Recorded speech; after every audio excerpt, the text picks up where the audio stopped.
Bem-vindo a todos a mais um episódio do nosso podcast Diagnóstico Jurídico, um episódio pensado especialmente para você que é médico, que é profissional da saúde. Hoje a gente vai conversar com o Dr. Lucas Vicente, médico oftalmologista. Desde já, obrigado, doutor, por ter aceitado o nosso convite. Dr. Lucas é formado pela USP.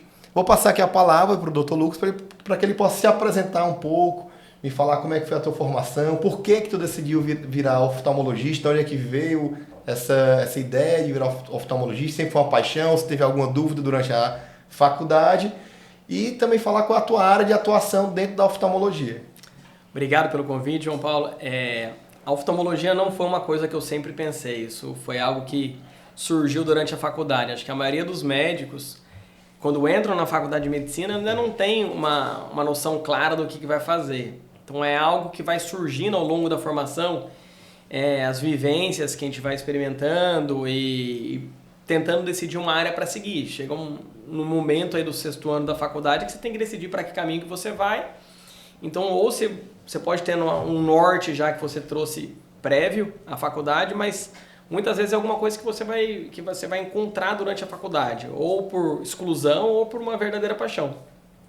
E a oftalmologia, para mim, no começo foi uma coisa não tão clara, mas parecia ser uma escolha muito certa.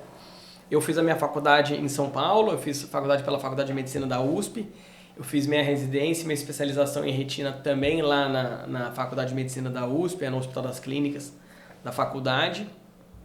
E eu continuei ainda depois da minha formação em São Paulo, eu fiz uma pós-graduação em administração, que eu já pensava um dia ter uma clínica, então eu queria me aprofundar melhor nessa parte de gestão. Então, logo depois da residência, durante a especialização em retina, eu fiz também uma pós em administração na FGV. E eu foi 2 anos de pós-graduação, era no período noturno.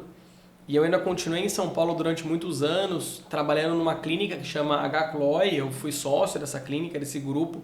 Hoje esse grupo faz parte de um conglomerado que foi comprado por um fundo do Pátria e hoje faz parte da Óptica, um conglomerado de clínicas, um consolidado de clínicas lá em São Paulo. Nesse meu trajeto, a minha esposa foi fazer residência também lá em São Paulo. Nós nos conhecemos, dali a pouco começamos a namorar. Tua esposa também é oftalmologista? Também é oftalmo.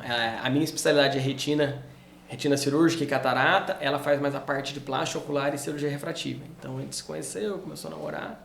Casamos ainda, ficamos em São Paulo. Tu és paulista, né? Que a gente estava conversando antes. Sou do interior de São Paulo. E a tua esposa é cearense ou é paulista? Ela é cearense. Ah, então por isso que tu veio... Por isso que a gente veio embora. Era uma coisa que ela já tinha na cabeça, que em algum momento a gente vinha embora e eu concordava, não teve nenhum problema com isso. É interessante, doutor, te ouvir falar que fez essa especialização em administração também, porque hoje, cada vez mais, os médicos também estão tendo essa visão, né? Hoje o médico ele não pode ser só médico. Sim. Né? Claro que a gente sabe que a medicina não é uma atividade mercantil, você não pode nunca colocar o lucro na frente da medicina, claro, obviamente.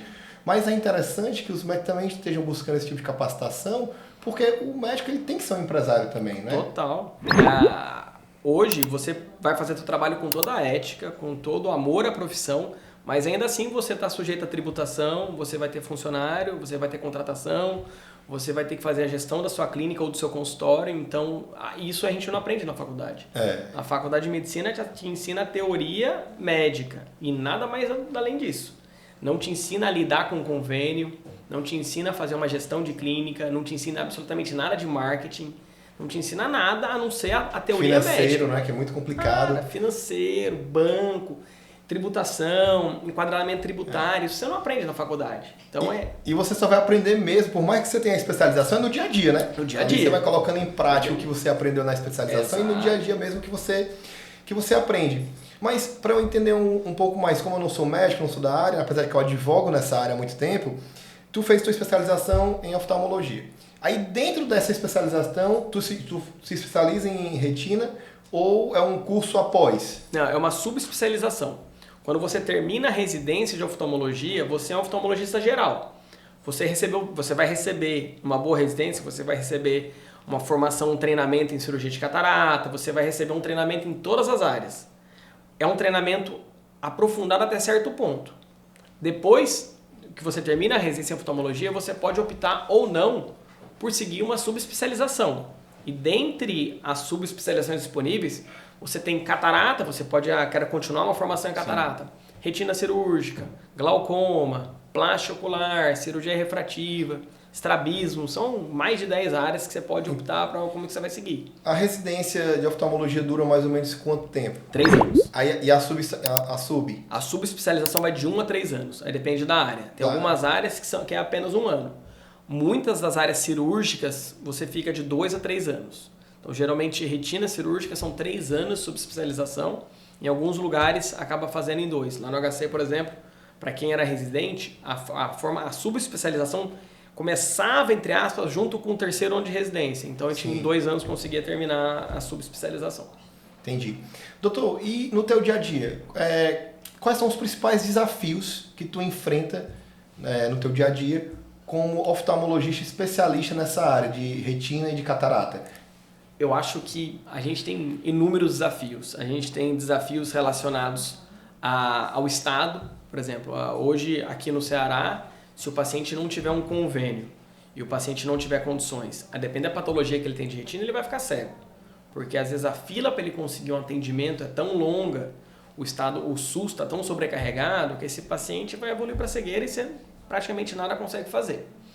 A gente tem muito desafio relacionado aos convênios. Hoje, na gestão de uma clínica, você pode ter uma excelente clínica, ter uma excelente equipe, mas você precisa também do credenciamento dos convênios. Então, o credenciamento do convênio é também um desafio para a gente. Quando você monta a sua clínica, você vai ter que ir atrás dos credenciamentos, e isso hoje é difícil. A maioria dos convênios já está bem munido de colaboradores, de prestadores, né? Então fica difícil você entrar nesse meio, mas aos poucos a gente consegue ir atrás. E outros desafios também são relacionados às negociações com os convênios, porque é uma divergência muito grande de tamanho entre o prestador de serviço, uma clínica, e o convênio, que é um gigante. É gigante, sim. Então, muitas vezes a imposição de valores acaba sendo pelo lado do convênio, você ou aceita ou não aceita e acabou. E aqui no Ceará é muito legal porque a gente tem uma cooperativa de oftalmologia. A cooperativa muitas vezes ajuda, principalmente as pequenas clínicas, que às vezes sozinho a gente não tem força, mas na hora que junta muitas clínicas a gente acaba tendo uma força um pouco maior perante os convênios, acaba tendo um poder de negociação um pouco maior. E essa é a verdadeira essência da cooperativa, né? Exato. Poder fortalecer vários pequenos, exato, né? Você ter poder ali, você ter um poder, você ter voz, uma voz maior, ter um poder mais de barganhar em alguns aspectos e tudo mais. Pessoal, para quem não sabe também, o Dr. Lucas, ele é sócio da São Carlos Visão, né? E como é que foi para ti? Tu sempre pensou em empreender desde a época da faculdade? Porque geralmente o médico ele se forma, não vou exercer a medicina e tal. Só que para ti, como é que foi essa virada de chave para também empreender? Quais são os teus desafios no dia a dia, não só como médico, mas também como gestor da São Carlos Visão? Quais são as decisões que tu tem que tomar no dia a dia? Eu imagino que são diversas, né? Claro. A decisão de empreender foi uma coisa que eu carregava, acho que desde a época da faculdade. Então, eu já tinha na minha cabeça que em algum momento eu queria ter o meu serviço, eu queria ter uma clínica, não sozinho, com outros sócios, com outros colegas que tivessem o mesmo pensamento.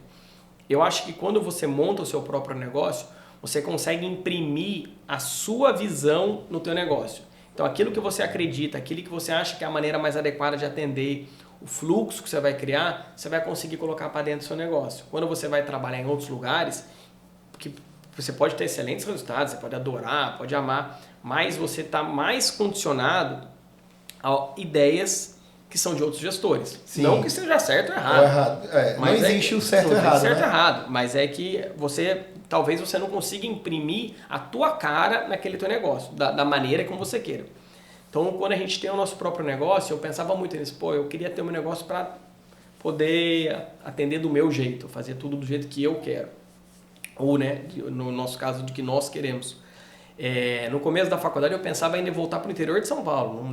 Na faculdade, eu jamais pensei que eu ia vir parar no Ceará. No Ceará. Isso não era uma... Só que daí, na hora que comecei a namorar, tudo aí, beleza. Aí a minha esposa era daqui, então eu já sabia que ela queria vir e achava bom também. Vinha parar em terras alencarinas. Terras alencarinas. E aí a gente tinha a ideia de montar uma clínica, as oportunidades foram surgindo.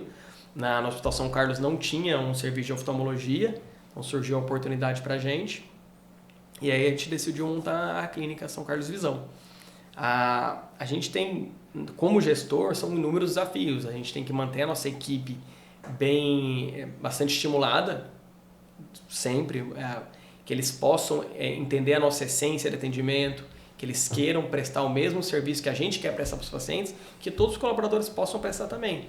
Não adianta só um médico fazer um serviço legal, agradar o paciente, se a recepção não está atendendo da mesma maneira, Perfeito. se cada um dos colaboradores está atendendo do mesmo jeito. Então, o café que vai ser servido, o jeito que você vai atender o paciente, como você vai tratar o paciente quando você vai fazer um agendamento, a atenção que você vai dar no pós, tudo isso é importante. Tudo isso faz parte da cultura, né? Total.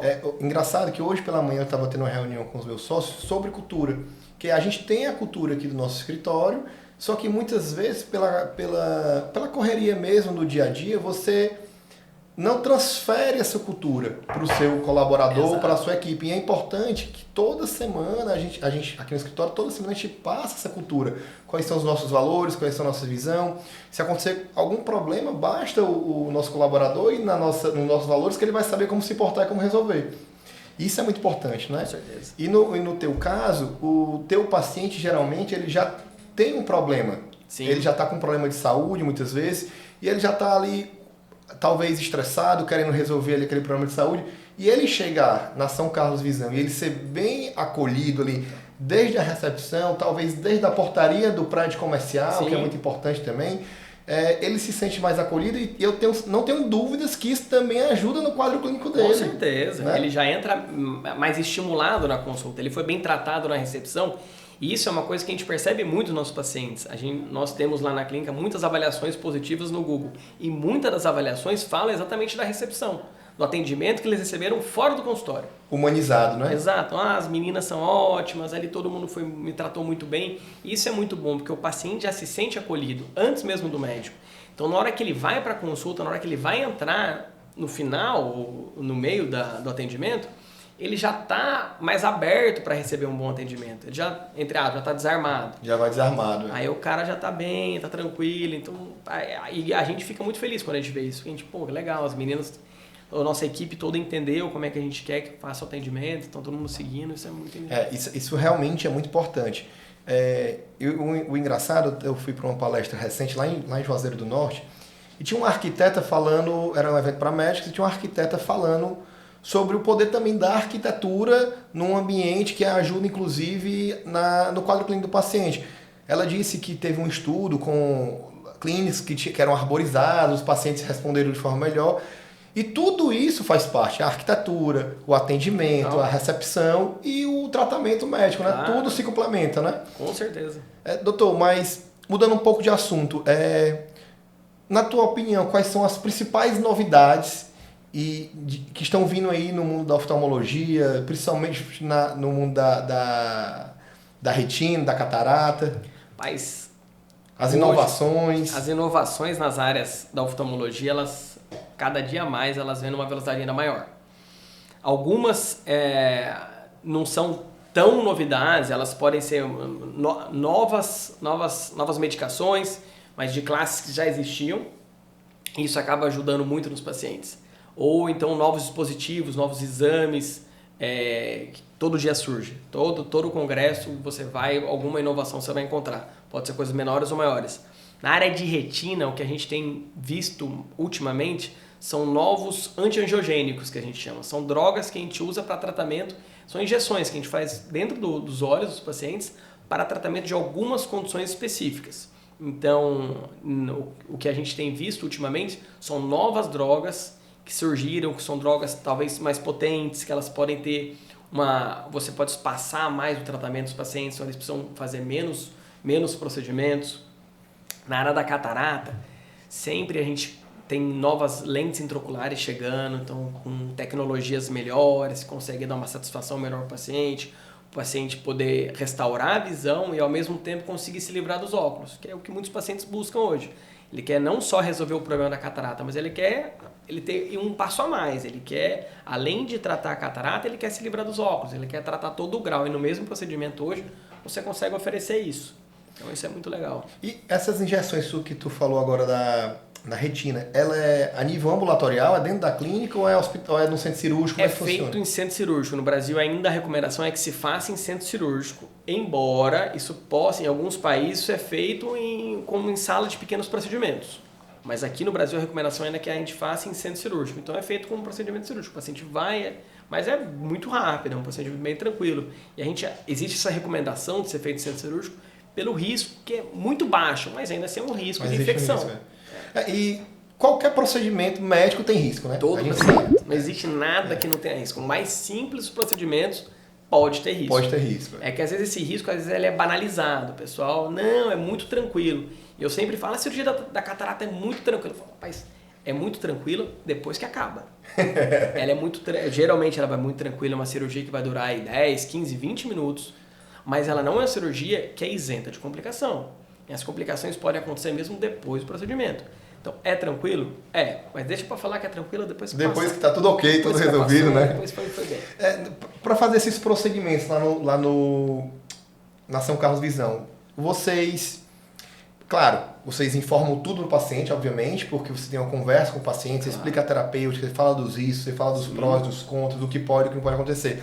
Mas vocês costumam também colher a assinatura do termo de consentimento do paciente de forma expressa? Como é que vocês trabalham nessa parte? Nós temos alguns termos de consentimento, mas muitas vezes esses termos são assinados direto no centro cirúrgico. Então, quando ele vai para o centro cirúrgico, aí o paciente tem que assinar, mas isso é muito importante. Você ter um termo de consentimento é uma prova que eu acredito que ela nem seja incontestável, né? Mas é uma prova que o paciente foi orientado, que ele está ciente, teve por escrito das possíveis complicações. Hoje, com os prontuários eletrônicos, muita coisa acaba ficando mais fácil. Então, mesmo as orientações que você vai passar para o paciente de cuidados pré e pós-operatórios, elas estão lá no prontuário, que você vai lançar para você imprimir e entregar ao paciente. Isso ajuda numa documentação. Sim, O termo de consentimento, na verdade, o consentimento do paciente, ele pode ser verbal ou escrito, ele está consentindo, né?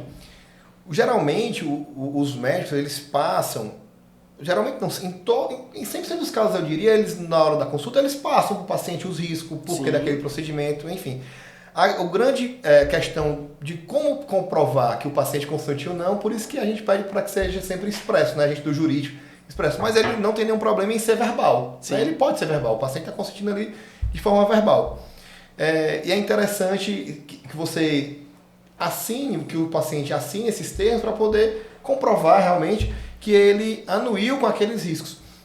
O único termo de consentimento que existe realmente contestações e é passivo de nulidade são aqueles termos genéricos que você utiliza para todos os tipos de procedimento. E esse termo ele não é válido porque é algo genérico. Quando o termo é específico, realmente ele é incontestável esse documento. Legal, bom saber. Realmente ele é incontestável.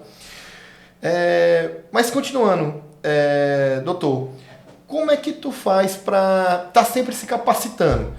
Para estar acompanhando essas novidades, porque a medicina ela evolui muito rápido. A medicina de 10 anos atrás não é a mesma medicina de hoje. Eu imagino que a evolução está cada vez mais rápido. Do mesmo jeito que um aparelho de celular, um iPhone evolui, os medicamentos e as máquinas também evoluem. Como é que tu faz para poder acompanhar essa evolução, se capacitar e sempre levar o melhor para os teus pacientes? Hoje em dia você não pode parar nunca de estudar. Então, assim, como uma verdade, ela é verdade hoje, ela não necessariamente é uma verdade amanhã. E a ciência, a medicina, elas mudam muito e mudam muito rápido. Então, você não pode nunca parar de se capacitar. Um jeito que é o mais comum na medicina de você continuar se capacitando são congressos. Você não tem que participar de congresso, especialmente da sua área, da sua subespecialidade, no meu caso, retina, porque nos congressos você vai conseguir acompanhar aquilo que foi filtrado, que está de mais novo, e você vai ter uma imersão bastante grande. Você tem que sempre continuar estudando através de artigos científicos, que você vai, de grandes revistas, de grande impacto, aquilo ali vai estar o que está sendo estudado, aquilo que está mais novo, que está sendo testado, e você vai se atualizando. E reuniões científicas de departamento também ajudam. Por exemplo, o setor de retina da USP, a reunião é transmitida online. Então qualquer pessoa pode participar. Você já assiste. Legal, interessante. E você aprende, né? Aprende. Porque vai estar assim, você está dentro do ambiente acadêmico assistindo pelo YouTube, por exemplo. Você vai ver casos clínicos interessantes, você vai ver discussão de artigos, você vai ver aula, condutas. Então é um ambiente muito legal para você continuar se atualizando. Não pode de jeito nenhum parar de se atualizar. E hoje o mundo está muito digital, então até em técnicas cirúrgicas que antigamente para você aprender uma nova técnica há 20 anos, não vou muito longe não, é 15 anos, você tinha que ou estar num ambiente para alguém te ensinar, pegar na sua mão te ensinar, para você assistir um negócio. Você tem um conhecido que pudesse te levar, pagar um wet lab, algum congresso, ou então você vai ter que ver alguém operando, porque você vê toda uma descrição de oftalmologia, de como é que o procedimento é feito só lendo, é difícil. Hoje, você vê cirurgias inteiras gravadas na internet. Você consegue ver novas técnicas, o pessoal vai descrevendo na internet. Você fala, pô, legal, às vezes é um negocinho diferente, outra que você consegue se atualizar. Então, isso também ajuda bastante a você continuar se capacitando. Então, isso aí já é uma dica para você que é estudante de medicina e já sabe desde já, né? Você nunca vai poder parar de estudar, então se você realmente quer seguir na carreira, saiba disso, né? Não para nunca. Doutor Lucas, e como é que a tecnologia ela tem um impacto na ajuda de diagnósticos? A tecnologia vem realmente ajudando a diagnosticar algumas doenças, ajudando a trazer uma cura? Como é que a tecnologia vem impactando o dia a dia? Demais. Na área da retina, principalmente, a gente tem hoje as tomografias de coerência óptica, os OCTs de alta resolução, que antigamente você não tinha nem tomografia. Então, as descrições de patologias de retina mudaram de 20 anos para cá, de 15 anos para cá. Doenças que na minha época de residência não eram descritas, não eram separadas de outras entidades, hoje a gente, por conta da tecnologia, por conta de novos exames, de resolução muito melhor, você consegue, peraí, essa doença é diferente dessa. Aí você parte para uma nova investigação e você vê que são entidades muito diferentes, com tratamento e prognóstico diferente. Então, esses novos exames, eles ajudaram muito a gente na diferenciação de patologias, na diferenciação de respostas às medicações, de como é que você vai evoluir no cuidado desse paciente, como é que deve ser o tratamento mais padronizado. Então, a tecnologia mudou muito. As tomografias de coerência ópticas e agora os anjo OCTs, que a gente chama, ajudam muito na condução dos casos de retina, principalmente.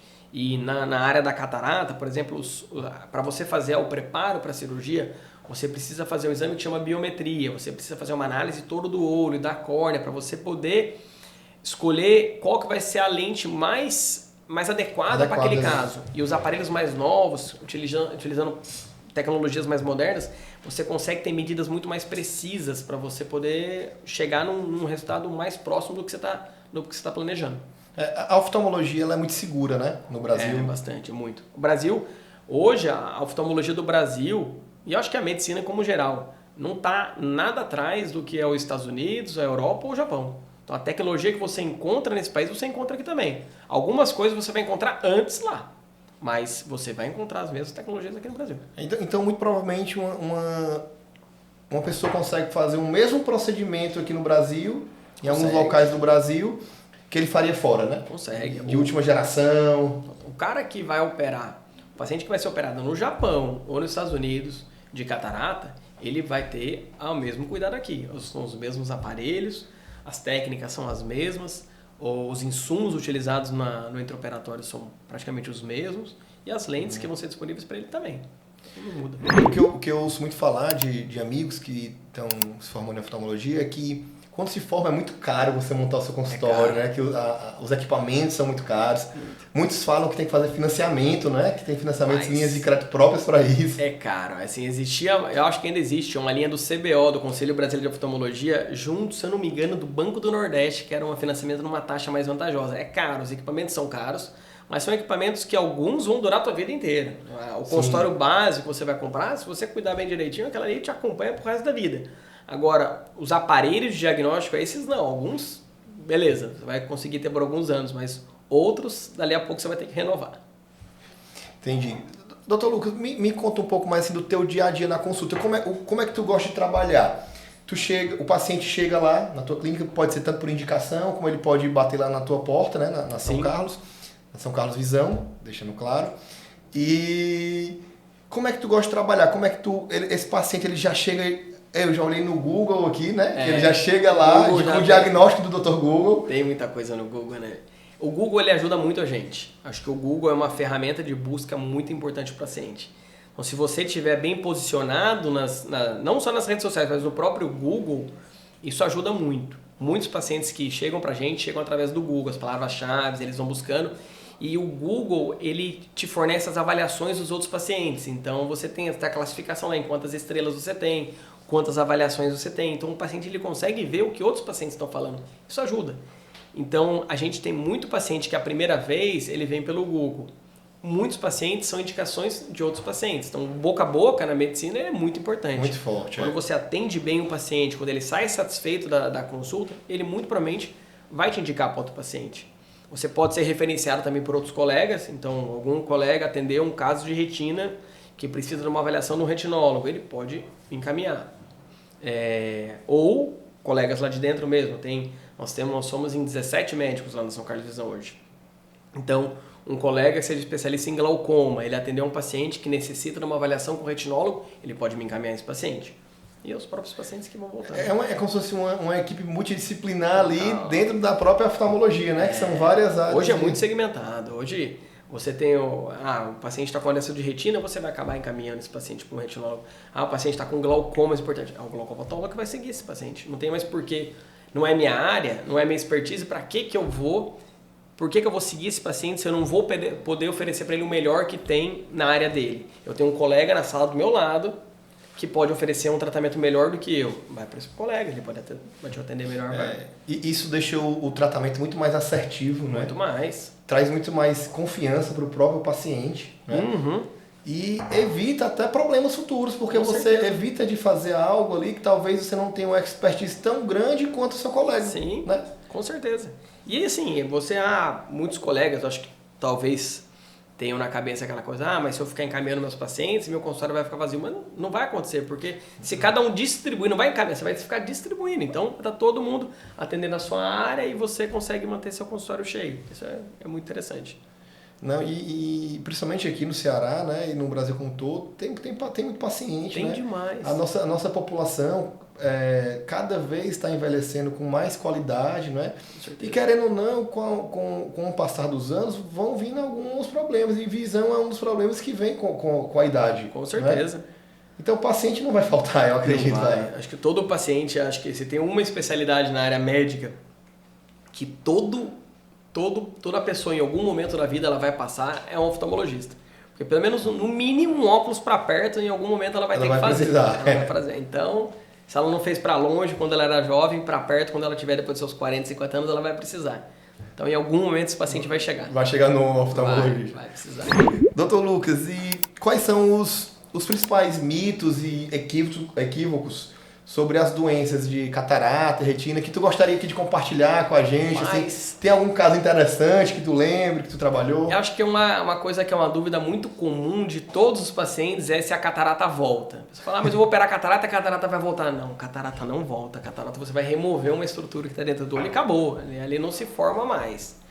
E o que às vezes muitos pacientes falam, e isso pode acontecer, existe um saquinho lá dentro do olho, é um saco capsular que segura a lente na posição dela. E com o tempo ele pode opacificar. A gente faz só um laser para cortar um pedacinho dessa cápsula e acabou. O problema não volta mais, está resolvido. Esse é um mito bastante importante que a gente vê muito. Outra coisa que muita gente confunde, e por mais que sejam bastante relacionados, não é a mesma coisa. Hipertensão intraocular, então a pressão alta nos olhos não é glaucoma. Glaucoma é doença. Hipertensão intraocular é outra coisa. Mas a hipertensão intraocular é um fator de risco muito importante para glaucoma. E o tratamento de glaucoma se baseia no controle da pressão, mas não é porque a pessoa tem uma pressão normal é que ela não tenha glaucoma, e também não é porque ela tem uma hipertensão intraocular que ela tem glaucoma. Então ela pode ter glaucoma de pressão normal e pode ter uma hipertensão intraocular e não ter glaucoma. Isso existe bastante. Interessante, eu não sabia que a catarata, depois que você fazia, então já é um mito aí que já foi esclarecido, muito né? Comum, isso é muito comum. E o legal também, claro que a gente sabe que tem doenças que voltam, por exemplo, o pterígino, né? Pterígino volta. Eu lembrei disso agora porque eu peguei um caso de um oftalmo que fez o procedimento de pterígino, voltou e a paciente simplesmente denunciou o médico numa delegacia. E a gente foi na delegacia, conversamos com o delegado, levamos artigos científicos, explicamos, mostramos a técnica do SUS, como é que era liberado, que foi pelo SUS esse tratamento. E aí tudo se esclareceu e tudo resolveu. Mas é deixar claro sempre que a medicina não é ciência exata, Exato. né? Então, nesse caso do pterígio que eu falei, o médico ele se dedicou, fez tudo que estava possível, mas ele não pode prometer que nunca vai voltar. Pode obviamente, recidivar, né? é recidiva, acontece. E tem muito paciente que confunde pterígio com catarata. Ah, é? Você está com pterígio, ela está com uma catarata, fez uma raspagem. Rapaz, não era uma catarata, provavelmente. Mas isso muitas doenças podem recidivar. A minha área é retina, a gente opera muito descolamento de retina, e você pode operar um descolamento e no pós-operatório o paciente redescolar, uma coisa que pode acontecer. É uma porcentagem dos pacientes vão evoluir com o insucesso da cirurgia. Isso tem que ser bem orientado antes do paciente, até para ele saber do risco que incorre do procedimento e para ele entender quais são os sinais que sugerem que teve um redescolamento para ele te procurar o mais rápido possível para que você possa reintervir no caso. Então, você operou o paciente, está indo tudo bem, a retina está coladinha, está no lugar dela, e no pós-operatório começou a redescolar, o paciente estando orientado a essa possibilidade e estando orientado aos sintomas, ele vai te procurar rápido e você vai reoperar esse paciente e vai salvar o olho. Isso é muito, muito legal, porque o principal ponto da relação médico-paciente é a confiança. Total. Se o paciente confiar em ti, a chance de ter um problema ela é basicamente zero. E como é que o paciente ele confia no médico? Quando o médico é transparente com o paciente, justamente como você está falando, vai chegar lá para uma catarata, por exemplo, ou para fazer algum procedimento, você passar para o paciente quais são os riscos daquele procedimento, Sim. quais são os possíveis resultados que podem chegar naquele procedimento. E se porventura tem alguma intercorrência e o paciente ele sabe, ficou claro pelo médico, mesmo que aconteça, ele vai continuar com você para que você possa resolver. Claro. Não é? Porque é muito importante essa relação. A relação médico-paciente ela é muito importante. Principalmente os casos que, de alguma maneira, não vão dentro do normal esperado. Então, aqueles pacientes que acabam desviando ou alguma intercorrência no intraoperatório e tal. Se você tem uma boa relação com o seu paciente, se você está lá para dar assistência, ele vai confiar em você, você vai conseguir prestar o seu melhor atendimento, porque o paciente confia em você, porque ele está lá disponível para você, você vai conseguir avaliar na frequência que você deseja avaliar o paciente. Mas se você não construir uma boa relação, esse paciente, a chance dele ir embora, procurar outro colega... Abandonar o tratamento. Abandonar é muito maior. Então, isso é muito importante. A relação médico-paciente é essencial. Em geral, existem muitas intercorrências nos procedimentos oftalmológicos ou não? Não. Podem existir, mas se você for ver estatisticamente, o número de intercorrências, por exemplo, em cirurgia de catarata é muito baixo. É muito, muito baixo. Mas é uma cirurgia que ela é muito realizada. Sim. Então, quando você aumenta o M de pacientes, né? o volume, você vai ver algumas intercorrências aí ao longo do ano. Mas são muito poucas. Assim, a chance de uma complicação na cirurgia de catarata gira na literatura ao redor de 1%, até um pouco menos que isso. Então, é baixo. Uma cirurgia de retina, as complicações são um pouco maiores, mas já é também um paciente mais grave, uma patologia mais grave, que se você não fizer nada, muitas vezes o paciente vai ficar cego. E com a cirurgia, você tem uma chance de sucesso numa cirurgia de descolamento de retina, mais ou menos ao redor de 90%. É alto, É né? alto. Só que 10% pode redescolar. Tá lá no... Então, teórico, estatisticamente, é um número mais alto, bem mais alto. Por 10% perto de 1 é 10 vezes maior. Mas também é um número de pacientes que vai operar que é muito menor. Uma patologia mais rara também. O que me surpreendeu foi o tempo da cirurgia, né? É muito curto, né? Muito rápido, né? Cirurgia de catarata é bem rapidinho. E é centro cirúrgico ou é dentro do... Centro cirúrgico. Sempre centro cirúrgico. É uma cirurgia né? ambulatorial, então é um centro cirúrgico ambulatorial. O paciente chega, ele vai fazer um preparo, todo aquele trâmites burocráticos do convênio, aí é feito o preparo do paciente, aí a cirurgia vai durar em si o procedimento de você fazer a primeira incisão e você acabar com o paciente, terminar o procedimento, vai demorar aí 15 a 20 minutos. E o paciente já pode ir para casa de lá? Acordou, come o lanchinho e vai para casa. É bom demais essa forma, bom demais, né? Rapidinho. Doutor Lucas, e na tua visão sobre o futuro da oftalmologia, quais são as expectativas na tua visão? Como é que está a evolução da oftalmologia? Tem muito para crescer, ainda tem muito para evoluir? Tem muito para evoluir. Eu acho que o que a gente tem visto ultimamente, nos últimos anos de avanços mais significativos, tem muito na área do glaucoma. Então tem muitos dispositivos que têm surgido ultimamente para controle de pressão intraocular, então desde dispositivos cirúrgicos até novos colírios e drogas de liberação lenta intraocular. Então na área do glaucoma tem evoluído bastante. Mesmo na área de retina, os exames têm ficado cada vez melhores, com definições melhores, novas drogas surgindo. Então eu acho que tem muito para evoluir. E ultimamente, nos últimos anos, a gente tem visto o surgimento de terapias gênicas. Então pacientes que tinham algumas patologias, são distrofias que a gente chama, são dessas genéticas. O paciente nasceu com um defeito no DNA dele que condicionava aquela doença. Hoje você tem terapias gênicas. Você utiliza um vetor viral, é como se fosse um vírus modificado, que ele vai até o DNA daquelas células e vai colocar um pedaço de gene que está faltando para poder tratar a doença do paciente. Então é uma coisa muito evoluída, assim, você conseguir mudar o código genético daquelas células é uma coisa nova. Mas isso ainda está em estudo ou já está... Não, já tem alguns disponíveis. Isso no Brasil? Mesmo no Brasil. Mas é caríssimo. Imagino. Caríssimo. Mas exige, né? Tem muitas terapias hoje, até você vê algumas reportagens, às vezes de as famílias, quando é criança, familiares indo atrás para conseguir os recursos para ter acesso às terapias, elas são bastante caras, mas pô, é um começo. É um começo. Tudo quando começa está muito caro, depois começa a surgir mais e mais, daí o preço vai caindo. A tecnologia vai ficando mais barata, porque vai evoluindo, né? Vão abrindo concorrência também. Total. Eu falo muitas vezes aos pacientes, pois é um começo, é que nem quando saiu as televisões de tela plana, as televisões de plasma, era caríssimo, era super caro, uma TV de 60 polegadas, era um preço assim proibitivo. E hoje não, hoje toda TV que você vê é uma TV de LCD. Toda casa tem uma TV de LCD hoje. Todo mundo, não existe mais TV de tubo. Então, com o tempo a tecnologia ela vai se barateando. Excelente. Doutor Lucas, e estamos chegando ao fim do nosso podcast. Foi um papo enriquecedor para todo mundo, principalmente para mim. Eu adorei, aprendi muita coisa. Obrigado. Hoje. Tirei alguns mitos que eu não conhecia. Tem mais alguma coisa que você queira falar? Alguma experiência? Alguma dica para os estudantes de medicina, para os alunos da residência?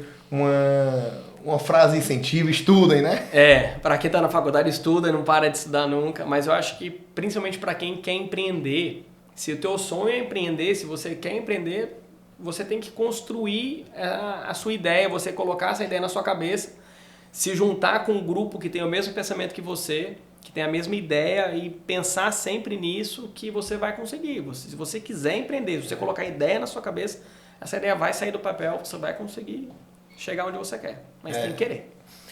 Arregaçar as mangas, né? E correr atrás. Vá atrás. Não fique pensando nas dificuldades, porque a dificuldade vai aparecer.